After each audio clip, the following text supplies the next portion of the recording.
सन 1918 मध्ये साईबाबांचं महानिर्वाण झालं आणि त्यानंतर पुण्यतिथी उत्सव जो आहे तो साईबाबा संस्थाननं साजरा करायला सुरुवात केली। शेकडो वर्षाची परंपरा असलेला हा पुण्यतिथी उत्सव जो आहे, या उत्सवाच्या निमित्तानं हजारो भाविक जे आहेत ते शिर्डीमध्ये दर्शनासाठी येत असतात आणि त्या पार्श्वभूमीवर साईबाबा संस्थानं देखील विविध उपाययोजना केलेल्या आहेत। आपण आता बघू शकतो साईबाबाचं जे मोठं प्रवेशद्वार आहे त्या प्रवेशद्वारासमोर असा हा भोलेनाथांचा अमृत मंथनाचा देखावा जो आहे तो सादर करण्यात आलेला आहे।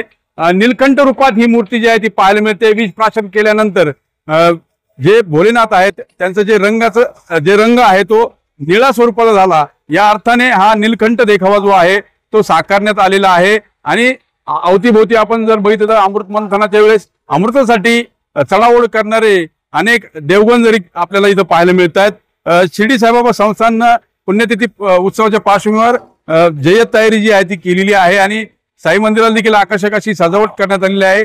पावसाचं स्वरूप आता ठिकठिकाणी जे वॉटरप्रूफ मंडप आहेत ते देखील उभारण्यात आलेले आहेत आणि पुण्यतिथी उत्सवाच्या दिवशी मंदिर रात्रभर खुलं ठेवण्यात येणार आहे। दसरा उत्सव असल्यानं त्या दिवशी साईबाबांचा भिक्षा झोळीचा कार्यक्रम जो आहे तो पार पडत असतो आणि हजारो भाविक या दिवशी बाबांची आठवण करत स्मरण करत दारोदार भिक्षा मागतात। एकंदरीत जर बघितलं तर शेकडो वर्षाची परंपरा असलेल्या या पुण्यतिथी उत्सवाची तयारी आता अंतिम टप्प्यात आल्याचं पाहायला मिळतंय। मनोज गाडेकर, TV9 मराठी, शिर्डी, अहिल्यानगर।